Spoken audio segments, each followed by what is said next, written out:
Okay, let's get started. So let me first offer my pranam.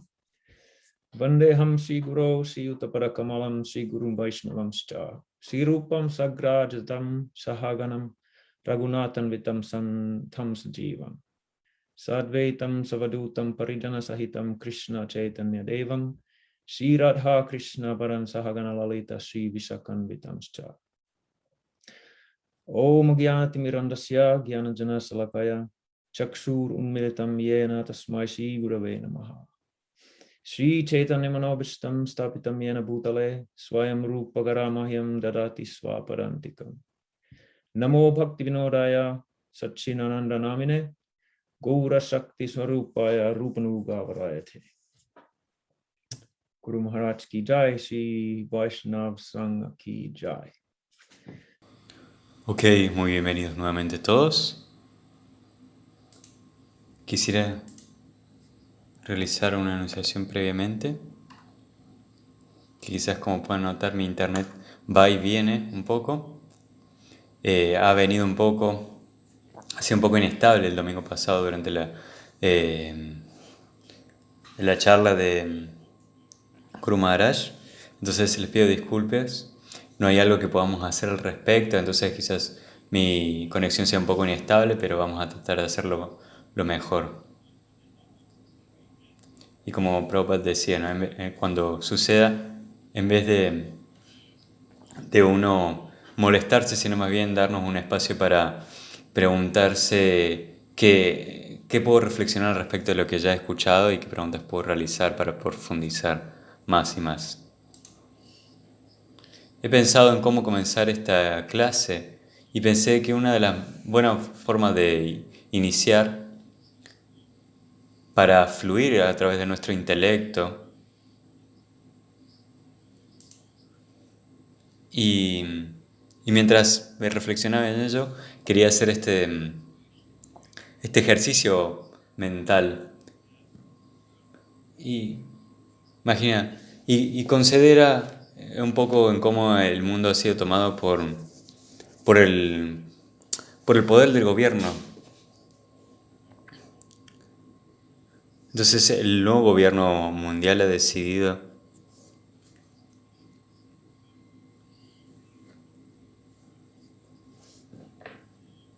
generar un tipo de democracia vinculado en cuanto a las religiones.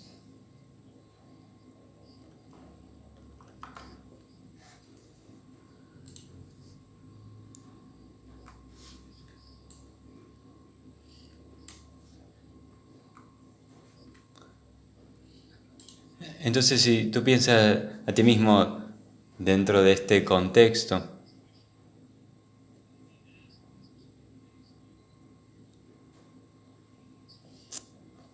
¿para qué uno necesitaría las escrituras? No es que las escrituras sean como un tipo de forma de conocimiento muy antiguo, en los cuales han sido muy útiles antes de que tengamos el desarrollo de la ciencia. Es la forma en que diversas culturas se explican a sí mismos, ha quedado en el tiempo.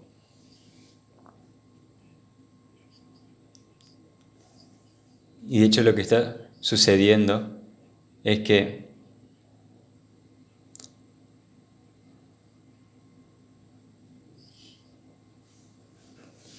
las escrituras eran un puente en ese entonces para conectarse con la verdad, pero hoy en la actualidad la ciencia ha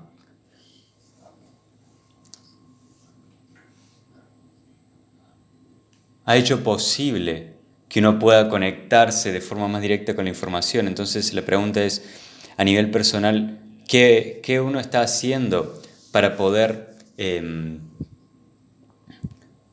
así conectarse con la escritura de forma más directa en la actualidad y que eso no se pierda por cierta brecha que pueda ser generada por estos avances? Bien, vamos a preguntar aquí en la audiencia a Maro qué puede responder al respecto. Maro dice: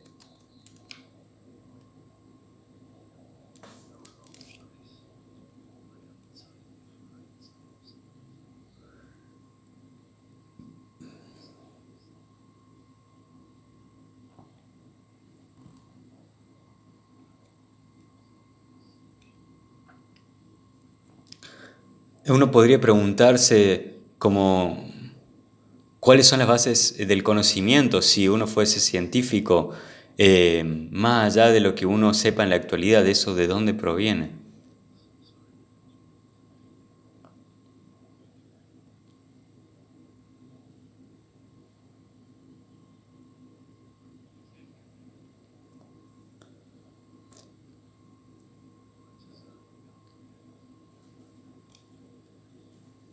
Gurunishta le dio una respuesta a Maro, pero él no la podía escuchar.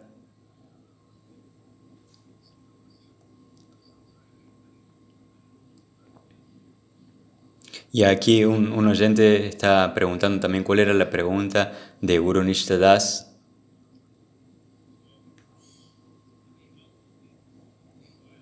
Gurunishta ahora va a pedirle a otra persona que también conteste. Le pregunta a Omkar. Omkar dice, Haribol, sí, es una muy buena pregunta.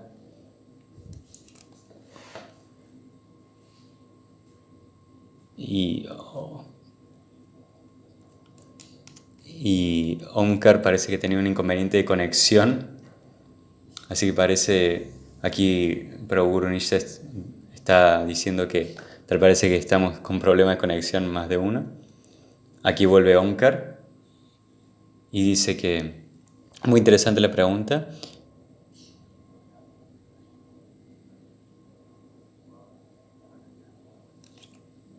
Y él dice, yo siempre me preguntaba cuál es el punto de uno preguntarse cómo es la observación del mundo, quizás 200 años antes, en relación también a los vínculos en las prácticas religiosas en el mundo. Cómo a lo largo del tiempo se pueden haber dado ciertas degradaciones a niveles sociales, pero yo estaba tratando de hacer un punto de reflexión lógica.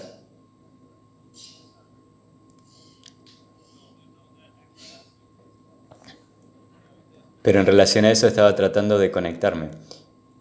Y disculpen si no fue muy claro en mi respuesta. Y Gurunushta dice, no, ha sido muy útil lo que has mencionado.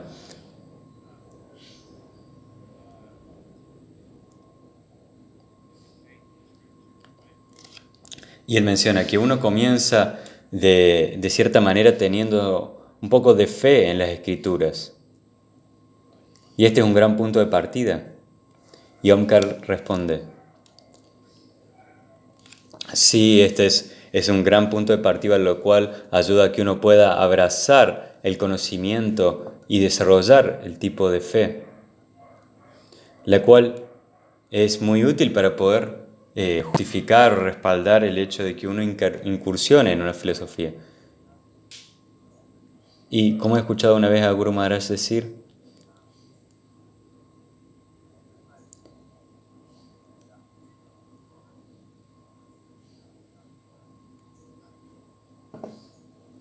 de tratar de conectarse con algo de una u otra manera en un principio ayuda a que uno pueda comenzar a avanzar.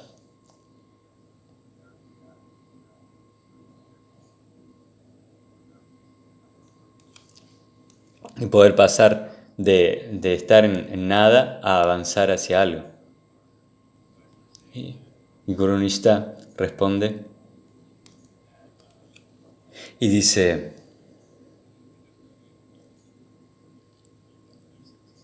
nosotros sabemos que el hecho de conectarnos con la mente y los sentidos es algo que podemos experimentar. Y dentro de este plano material siempre hay el espacio para las conjeturas y aquellas personas que van más allá de los sentidos y la mente. Y se puede decir desde el punto de vista último que el propósito de las escrituras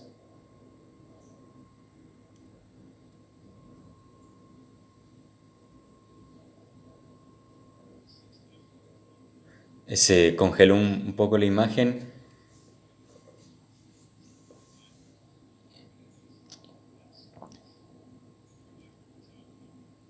Y Guru Maharaj señala en el Bhagavatam como Sukadeva Goswami dice,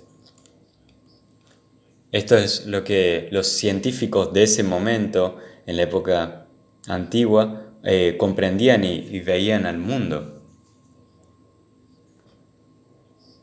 Y que el corazón de la escritura es aquello que va más allá de la mente y los sentidos. Y está vinculado con la conciencia, el mundo y la vida, con la conciencia pura. Y por supuesto,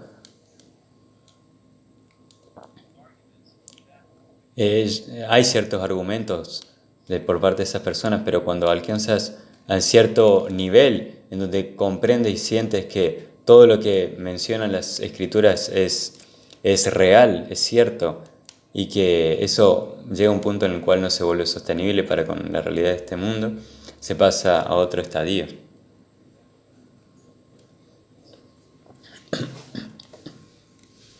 Pero lo que esto se vincula con lo que estábamos hablando al principio es de cuál es el punto de las escrituras. Es que tiene respuestas únicas a básicamente las preguntas más fundamentales de la vida, como cuál es el significado de la vida.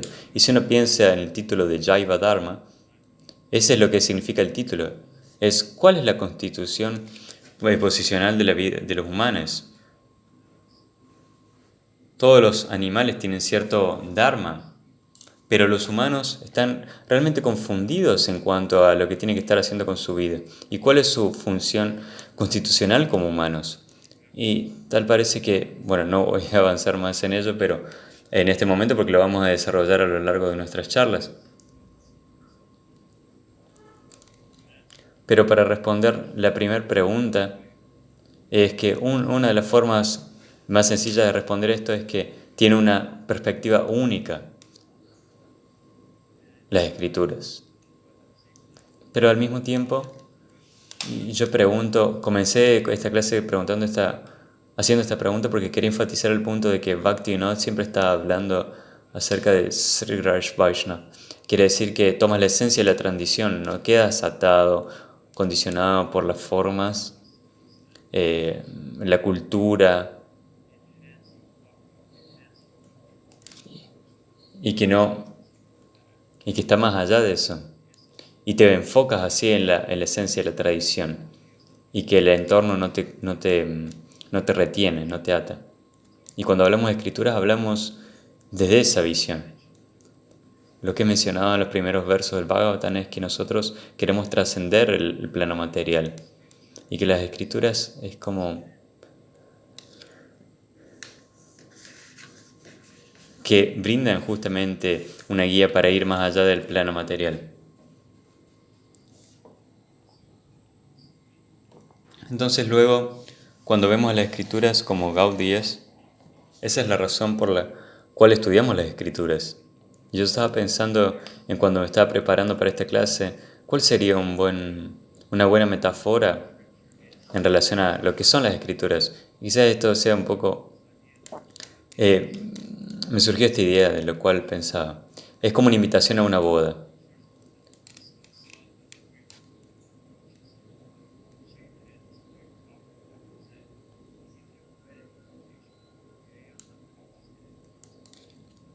Y uno dice, y puede decir, alguien recibe una invitación de una boda, quizás de un practicante de una religión, en la cual uno dice, no, no estaría interesado en, y la persona le dice, créeme, realmente te va a gustar mucho, va a ser algo muy interesante.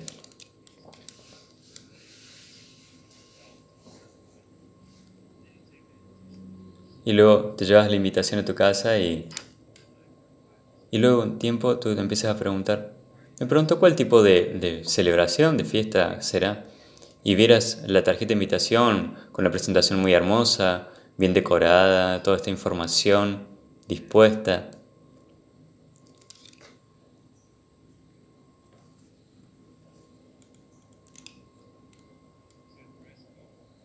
Y tú sabes, ¿no? La invitación a una boda tiene como cierto código de vestimenta para poder asistir al evento.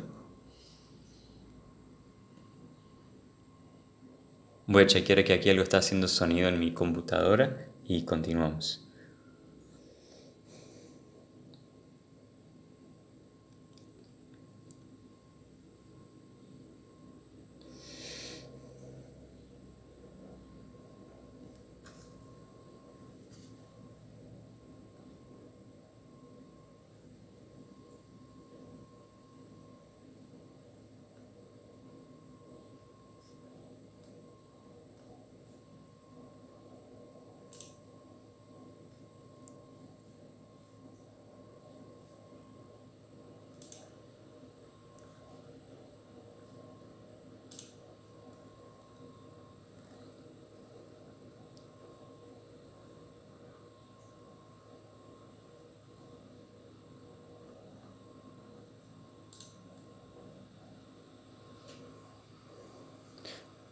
Tal parece que se ha congelado la imagen por la inestabilidad de la conexión, pero aquí está nuevamente.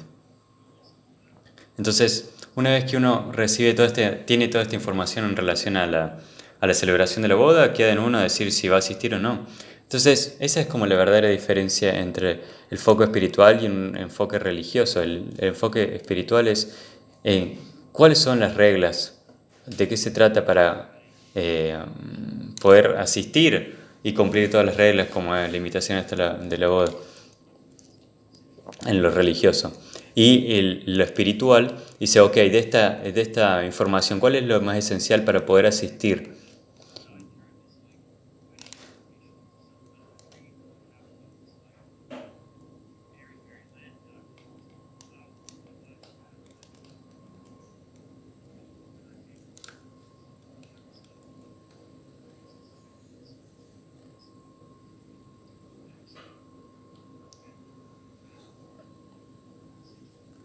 Entonces, simplemente el hecho de tomar esta invitación como un momento de disfrute diferente y no captar la esencia como una invitación para trascender hacia algo más allá de eso mismo, es justamente la visión que buscamos tratar de cambiar. Entonces, como Bhaktivinoda Thakur decía, ¿no? Si nuestro cambio personal, nuestro cultivo, en nuestra conciencia y buscando ir una plataforma de avance hacia otra, olvídate de las escrituras si no quieres moverte avanzando de plataforma en plataforma. Por supuesto, es cierto que uno podría conseguir mejor información en el entorno inmediato y donde quizás no necesitas escrituras y solo te enfoca en el mundo. ¿Quién necesita las escrituras? Ya hay toda una ciencia que habla acerca de este mundo.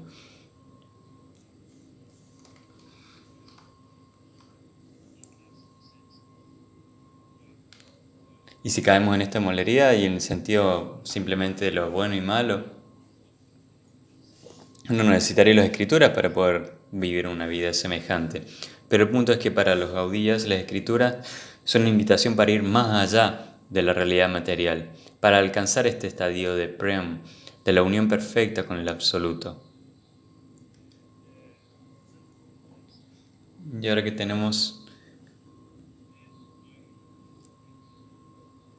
ahora quisiera darle una introducción a lo que el Jaiva Dharma en sí es el libro.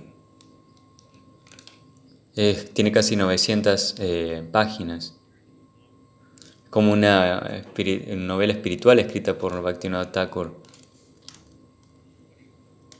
Y nadie antes de Bhaktivinoda Thakur ha escrito como una novela espiritual, es como un novedoso.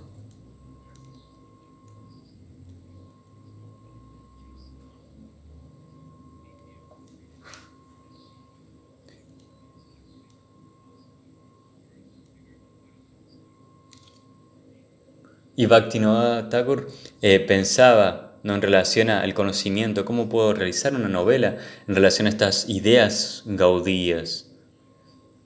Y él se retiró de su posición como magistre en India, ¿no?, que es una ocupación la más elevada que uno puede adquirir en ese entorno. Entonces, al haberse retirado en el 1894, finalizando el Jaiva Dharma, como decía, es un libro bien amplio y grande, lo finalizó 2 años después de retirarse. Y un punto muy interesante de ello es que él finalizó el libro al mismo tiempo, el mismo año en el que Prabhupada nació. Y para mí eso es algo muy significativo. Podría decir que el principal libro de Bhaktivinoda Thakur se concluyó el mismo año que nació Prabhupada. Y otra cosa muy interesante y maravillosa acerca de esto es que Bhaktivinoda Thakur publicó otros 3 libros el mismo año. Asimismo cuando publicó el Jaiva Dharma. Entonces piensen en esto. Cada vez que pienso en esto, realmente me deja impresionado en la forma en que se enfocó para poder disipar el Gaudiya Siddhanta y poder ser capaz de hacer algo como ello, ¿no? 4 libros en un año es algo increíble. y siendo que uno de ellos es algo muy grande, muy extenso. Y la forma en la que el Jaiva Dharma está estructurado va por 3 secciones principales. Y voy a comenzar por el principio y vamos a ver cuán lejos llegamos. Hay tanto en cada sección, en cada capítulo, tanta siddhanta, que fácilmente podría dar una clase por cada uno de los capítulos. Pero las 3 diferentes secciones, la primera es llamada los fundamentos de Nainita y del Dharma. Y lo que está hablando allí es básicamente de la función eterna del alma, sí, de las funciones ocasionales del Dharma. Y la segunda sección está hablando de las diferencias entre las funciones eternas del alma y aquellas funciones que están vinculadas con el cuerpo, que están mezcladas con Maya. Esa sería, perdón, la primera sección solamente. Y la segunda sección, los fundamentos, habla de los fundamentos de Sambandha, Videya y Prayoyam. Y eso va en profundidad, mayor profundidad al Siddhanta, comparando así el Siddhanta de Gaudiya Vaishnava en la visión, en relación a la visión del mundo y las diversas variedades de las influencias materiales. Y luego va directo así, dentro de la sección número 2, al Siddhanta. Y la tercera sección es del Tattva Rasa, específicamente Madhurya Rasa. Entonces esto es como una revisión rápida y panorámica de lo que se trata el libro. Y entonces el libro comienza de una forma muy genial, hace zoom en relación, como una visión global, imagínense como una visión global del mundo, y va directo hacia Jambudvip. Y luego, el lugar más hermoso, Barshan, la cual es el área completa de India. Y dentro de India, en Barshan, el mejor lugar es Navadvip Mandal.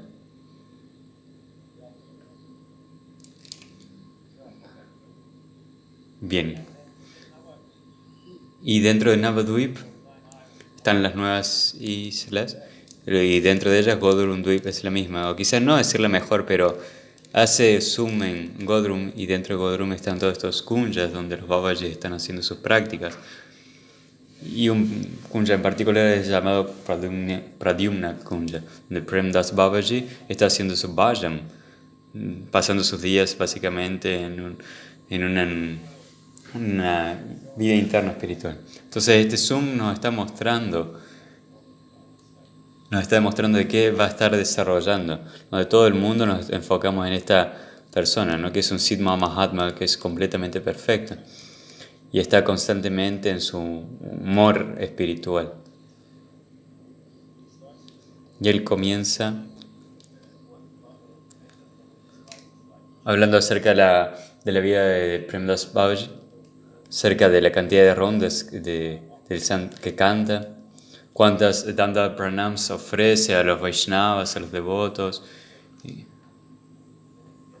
y luego va a hacer Madhukari pidiendo un poco de comida.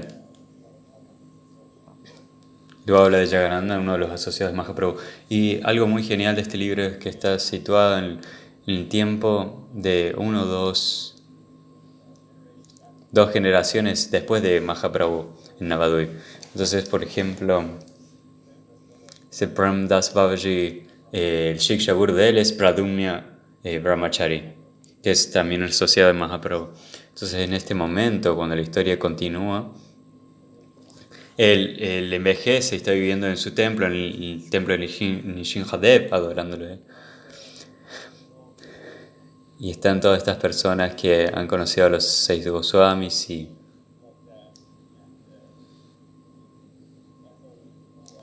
y pensé que era una idea muy genial de Bhaktivinoda situarse en ese momento y mostrando así la vida de los sadhakas en lugar de los eternos asociados directamente.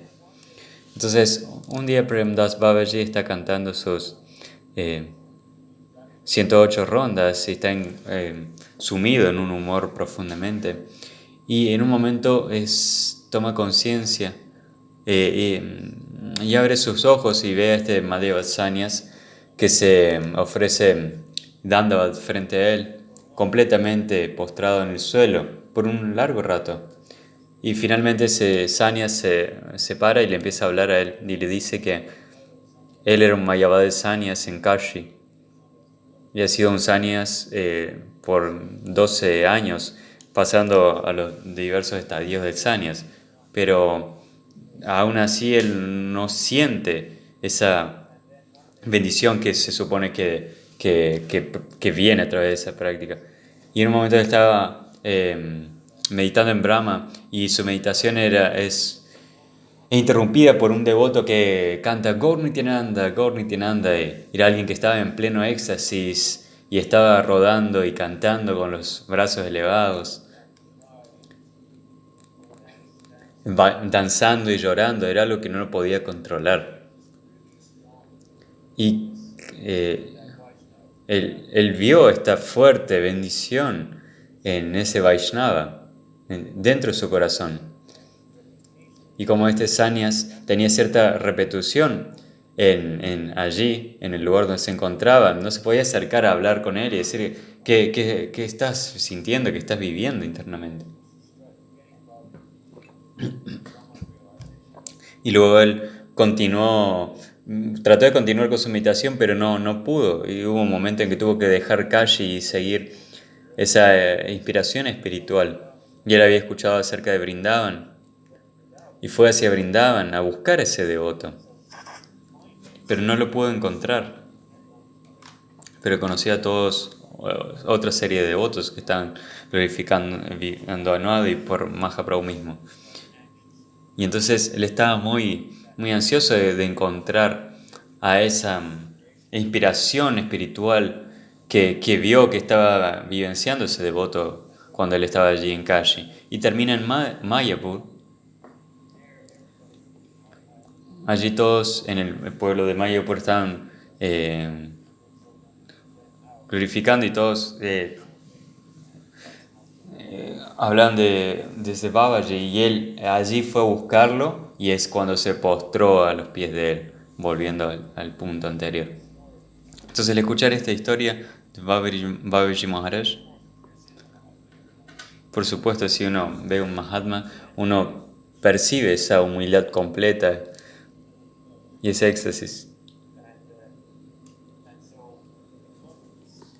Entonces debido a su intensa humildad, Babaji Maharaj comienza a llorar y él dice, el hecho de que tú hayas podido probar o saborear ese prema se debe a una gran misericordia.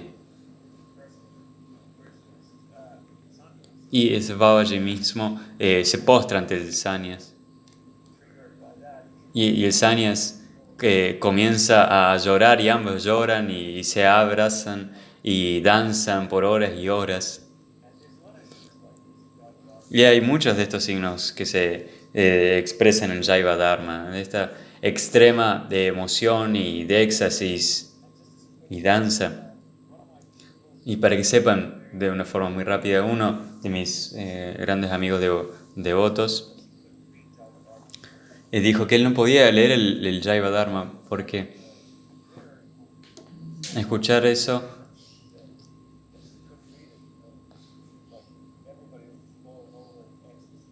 él lo leía y decía, ¿no? Todos que estaban cayendo en éxtasis, rodando, en lugar de luchar, y se congeló la pantalla del Prabhu.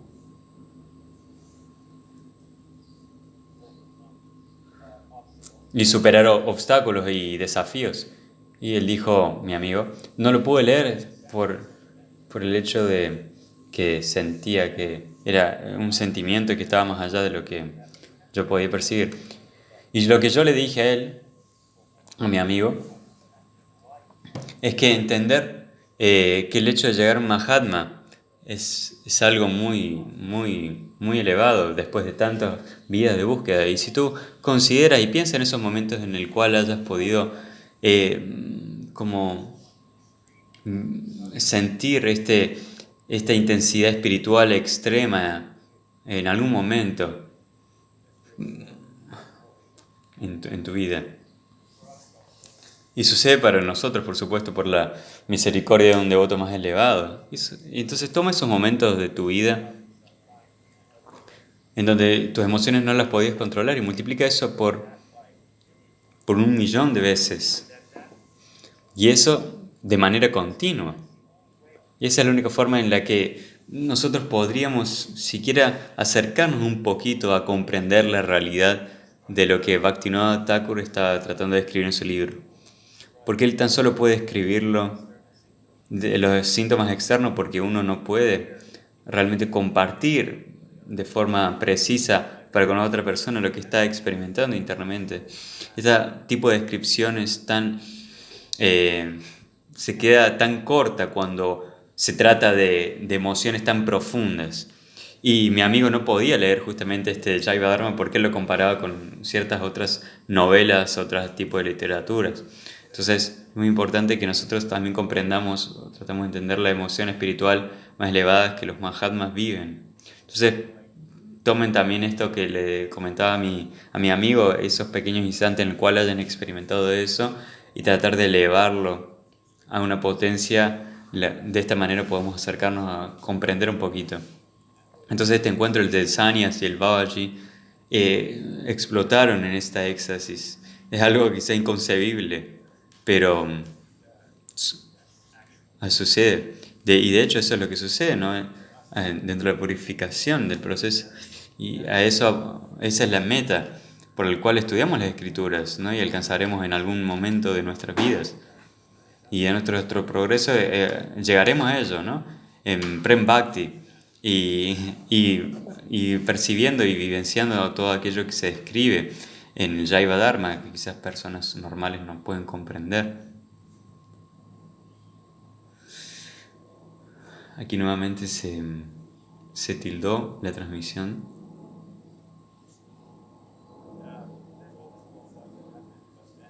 Y volvemos. Hay muchas cosas que suceden, pero este Sanyas se dedicó a Prem Babaji como su discípulo. Pero el problema es que Premdas Babaji continúa cayendo en estos trances extáticos, entonces Sanyas Thakur no le podía hacer ninguna pregunta. Y finalmente, creo, si mal no recuerdo, hay una mañana en donde Premdas Babaji está cantando su ronda en el Kumja, y Sanyas Thakur se acerca a él y le pregunta si le puede hacer una pregunta. Y esta pregunta básicamente dice, se relaciona en lo que esencialmente trata este libro.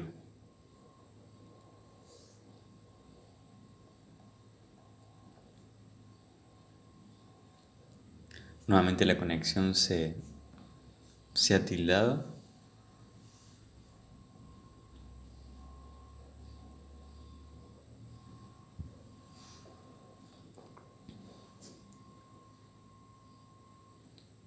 Aguardamos unos instantes que pueda restablecerse la conexión.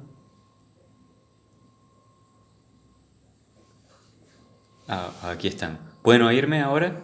Ok, buenísimo. Entonces, la segunda pregunta dice, ¿me puedes explicar, por favor, por qué todas estas personas están diciendo todas estas cosas?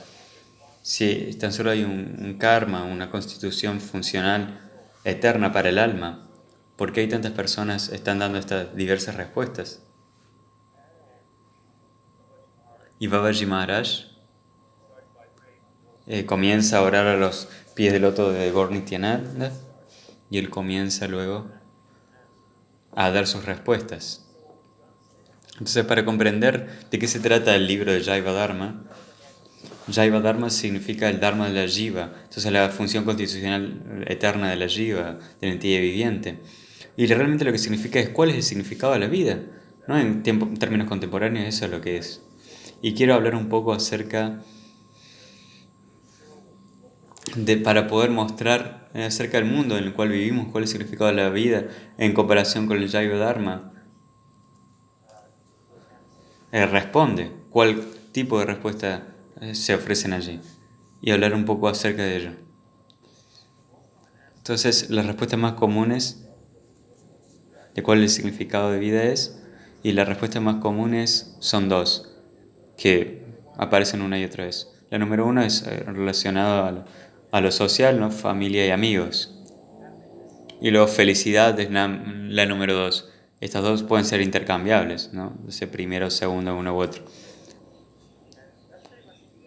Y eso es algo que si uno le pregunta a sus amigos, familias, si es que no están inmersos en un proceso espiritual, ¿qué es lo que más valoran en su vida? Hablan acerca de estos dos puntos. Pero también hay otras respuestas como el trabajo duro y la prosperidad, el significado de la vida. Que tú luchas y ganas la batalla y sobrevives. Y bueno, ese es el significado de la vida. Quizá algunas personas pueden decir que vivir es el significado de la vida. Tan simple como eso. No algo mucho profundo, pero luego cuando comienza a atravesarse de kama a artha, básicamente de gratificación y avance, desarrollo y avance material, van a ser las virtudes. Quizás pueden ser autoexaminación, el conocimiento, aprender nuevas cosas, desarrollar tu personalidad psicofísica. Y sorprendentemente la religión está muchas veces en el fondo de las respuestas, como de las últimas respuestas. Y esto tiene cierto sentido porque la mayoría de las personas están completamente en un fondo de conciencia al momento de expresarse a sí mismos.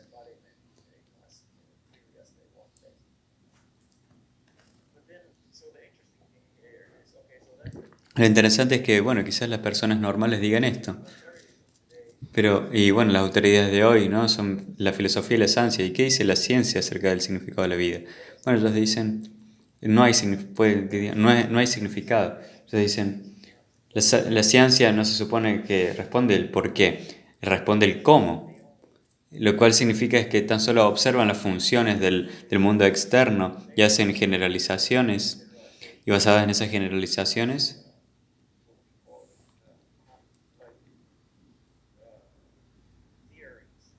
hacen teorías de lo cual es cierto o no. Pero lo divertido de esto es lo que se aclama acerca por parte de la ciencia, de los científicos. Es básicamente no tienen opinión en relación a cuál es el significado de la vida, pero es algo muy común que en extensión a ello es aclamar que no hay significado. Existe como es y funciona tal como funciona. Y quizás, por supuesto, es mucha generalización de mi parte en decir todos los científicos dicen esto, pero hablamos quizás que en la comunidad científica, en términos generales, se da estas respuestas. Y desde el punto de vista filosófico, si uno en la calle pregunta, por ejemplo, a alguien, ¿qué hace un filósofo? Generalmente pueden llegar a responder, inquieren acerca del significado de la vida.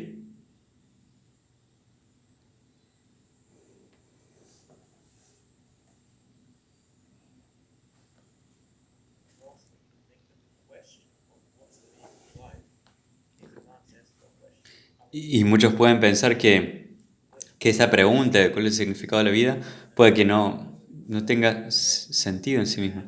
Pero muchos filósofos dicen, ¿no? En el término contemporáneo, es como cuál es el significado de la vida, sería como preguntar qué sabor tiene el color rojo. Entonces, básicamente, lo que eso significa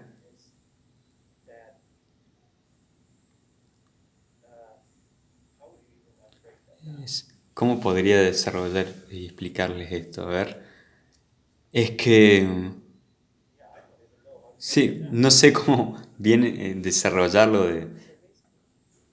de- básicamente puedes preguntar cuál es el significado de la vida.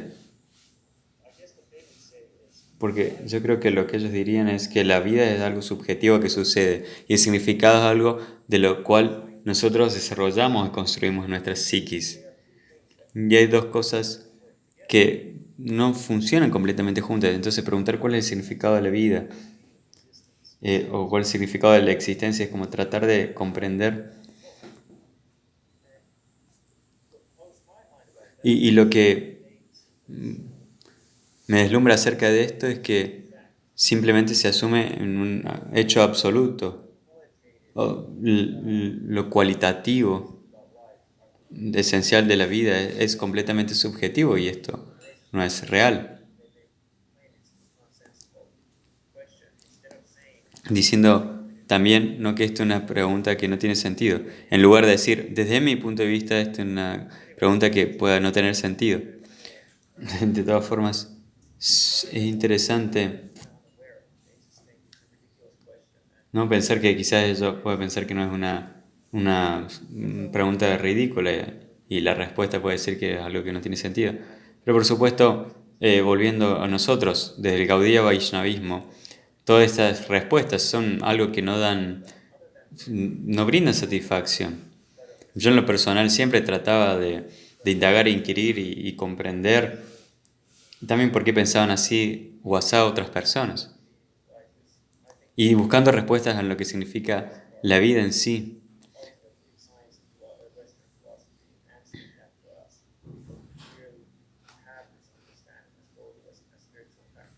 Y notamos nosotros como Gaudiya, como practicantes, que desde el lado occidental hay como cierta limitación al momento de responder esta pregunta en sí.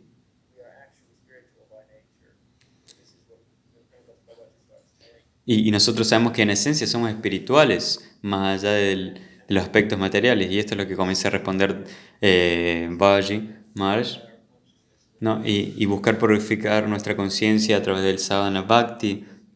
Y el significado último de la vida es vivir en esta constante eh, humor extático en conexión con Dios. Entonces, para decir con esto es que la pregunta en relación, después que sea ridículo, como preguntar cuál es el sabor del color rojo. Entonces, en ese sentido, esta discusión entre la ciencia y la filosofía se la cerramos allí y volvemos al Jaiva Dharma. Y Babaji Maharaj responde en relación a la sustancia o el objeto desde la filosofía de la India. Y él usa estas palabras en India Darshan, en la palabra Vastu. Quizás la han escuchado.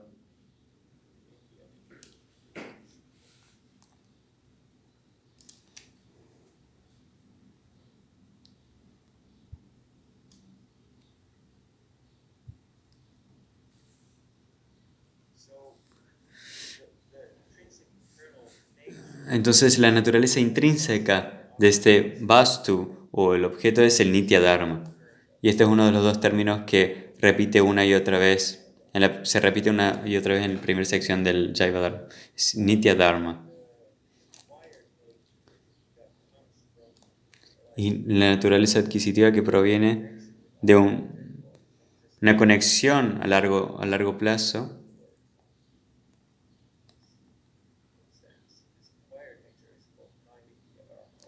¿no? La cual se denomina como karma ocasional o naimitika dharma, si mal no recuerdo la palabra.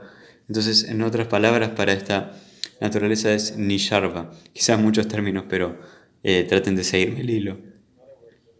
Y otra palabra para la verdadera naturaleza es swabhava, lo cual es un término muy interesante para conocer porque se repite mucho en el ámbito de Gaudiya. No, por ejemplo, en los trabajos de Jiva Goswami, Rupa Goswami, se repite constantemente. Entonces, nuestra verdadera naturaleza es Swabhav. Babaji Maharaj a este punto da el ejemplo del agua y Guru Maharaj utiliza mucho este ejemplo también. Básicamente la idea es que la liquidez es como el Swabhav. Y cuando se transforma en hielo, Eso es como misarga o naimitika dharma, lo cual está forjado al entorno, no como la temperatura en el caso del agua que se vuelve hielo. Y entonces es cubierto y luce como que cambia en algo diferente. Y a medida que el tiempo pasa, a medida que más tiempo pase, esos seres, no las jivas, comenzamos a identificarnos. Por supuesto no hay comienzo, pero hablando, no comenzamos a identificarnos debido a esta conexión con Nisarma o la falsa naturaleza. Comenzamos a identificarnos con esa naturaleza que no es quien realmente somos, no es nuestra función eterna. Y,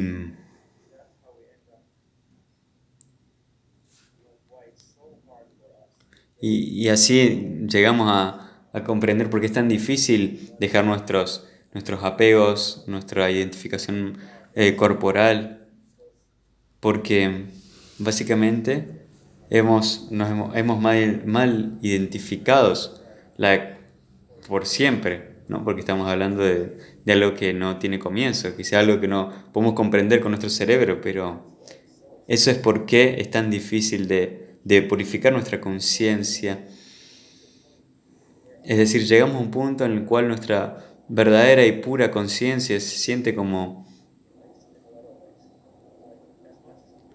en imposición muchas veces, aunque no tengamos Bhakti Sukriti o Sukriti de Atmayan o de la comprensión del Atmayan o el conocimiento del ser puro. Mientras no tengamos eso,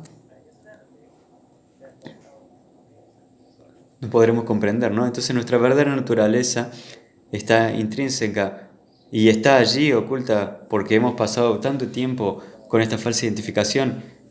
Y si uno va y le pregunta a alguien de la calle, preguntarle a una persona, ¿tú qué piensas si de sentarte 2 horas recitando mantras? Y muchas personas me han dicho que estaría desperdiciando mi tiempo. Y quizás otras personas pueden decir que realmente lo aprecian, pero que ellas nunca lo podrían hacer. Y esto es realmente de lo que Babaji Maharaj estaba hablando aquí. Dice que nosotros estamos cubiertos completamente por Maya Shakti. Y luego continúa hablando acerca de este término Vashtu. Y él dice que deriva del sánscrito, del raíz Vasht, como Brash Vasi, como personas que residen en Brash. Y Vashtu lo que significa es como como sustancialmente lo verdadero, o la existencia, mejor dicho, que reside en tu propio ser. Y luego, para hacerlo un poquito más complicado también, quería hacer como un poco de infografía para mostrar por pantalla, pero no tuve la oportunidad. Y Babaji Maharaj habla de 2 tipos de Vashtu: Vashtava Vashtu y Avashtava Vashtu. Vashtava Vashtu significa la verdadera sustancia del ser, y Avashtava Vashtu significa la sustancia temporal. Básicamente, cuando le explica las diferencias entre, al Mayavadi Sannyas, dice: tan solo Bhagavan Sri Krishna es Vashtava Vashtu, o realmente la sustancia corpórea. Y la razón por la cual puede decir eso es que el Jiva Shakti y el Maya Shakti también son Vashtava Vashtu. Se puede decir eso, es porque tan solo están conectados con Bhagavan Sri Krishna.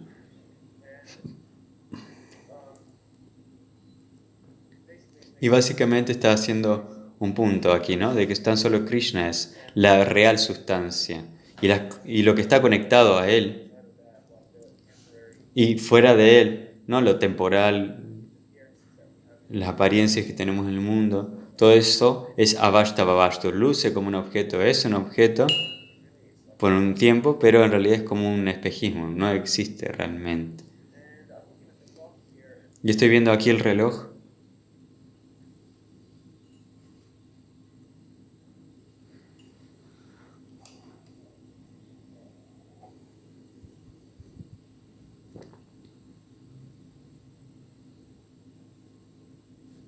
Bien, se ha congelado la imagen, nuevamente. Vamos a guardar unos instantes.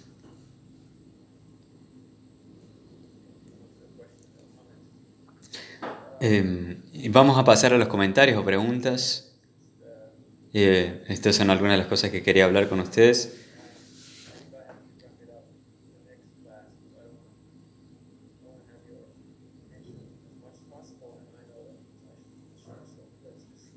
Entonces vamos a continuar ahora las preguntas si es que hay. Sharada pregunta en el chat.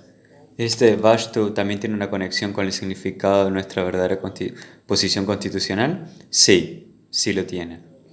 Entonces, Babaji Maharaj continúa explicando de cómo nosotros tan solo podemos entender nuestro Jaiva Dharma, nuestra verdadera función constitucional como Jivas, al comprender Bhagavan, porque está completamente relacionado para con él. No somos Vashtu en nosotros mismos porque somos parte y dependencia de él.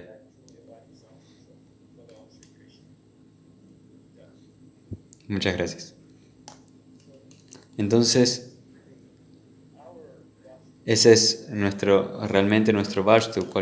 Quiero poder decir que somos Vashtu es porque nosotros estamos plenamente conectados, dependientes de Bhagavan. Y esto es algo de lo cual quiero hablar más, acerca de esta conexión, de cómo realmente nos podemos conectar con él, con Bhagavan. Pero lo hablaremos en la próxima clase. Si alguien más tiene comentarios o preguntas, estaría encantado de escucharlo. Omkara Das dice, Haribol, me estaba preguntando si podría hacer una lectura del Jaiva Dharma como para seguir un poquito mejor todo lo que presentas aquí, quizás para la próxima clase. Y Gurunich te responde, sí, esa es una muy gran idea. Si tú lees el primer capítulo el primer capítulo llamado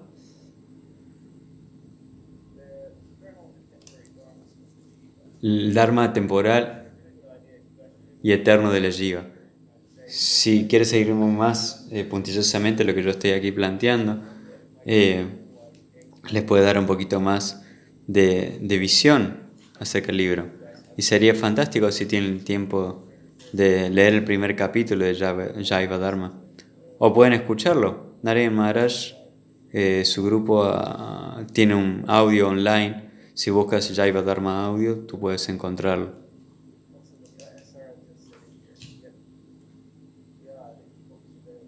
También el ebook está disponible de forma gratuita. Esta es una idea muy, muy buena.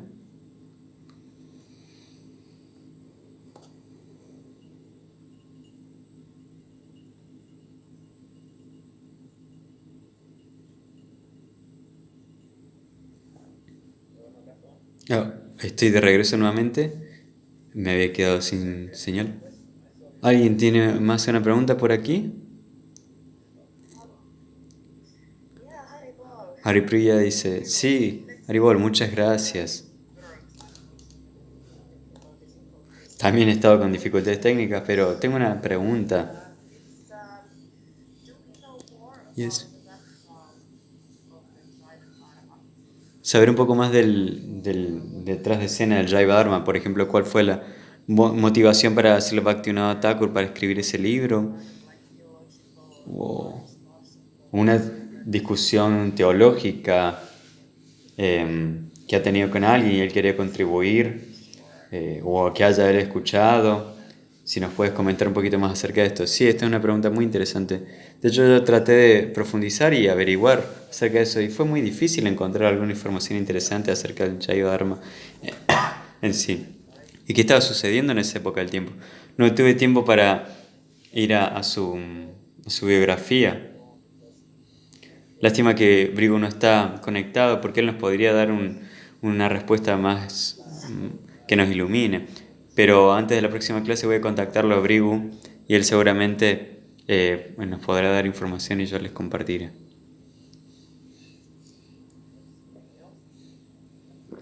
¿Algo más por aquí? Omkara dice tan solo. Quería comentar que hay un especialista en Jaiva Dharma que vive en Vancouver. y he hecho posteos acerca en su Facebook y es una buena fuente, muy interesante. Te lo puedes preguntar si quieres. Sí, claro, por supuesto, dice Guru Nishita. ¿Me puedes enviar el link de su Facebook? Sí, claro. Él también da clases y hace estudios. Por cierto, te has quedado sin imagen nuevamente, dice Amon Karadas.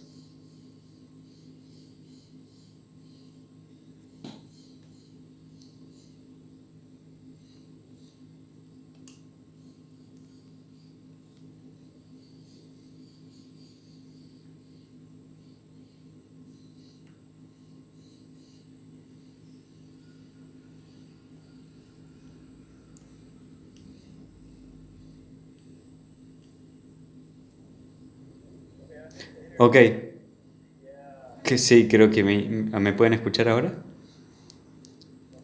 Sí, ok. Sí, creo que la conexión me está diciendo, me está tratando de decir que he estado hablando mucho. Así que nos tendremos aquí. Espero que todos regresen la próxima semana. Trataré de condensar un poquito más, así podemos avanzar. Pero estoy muy emocionado por hacer esto y les agradezco muchísimo que hayan venido aquí y espero verlos muy pronto nuevamente. Haribol.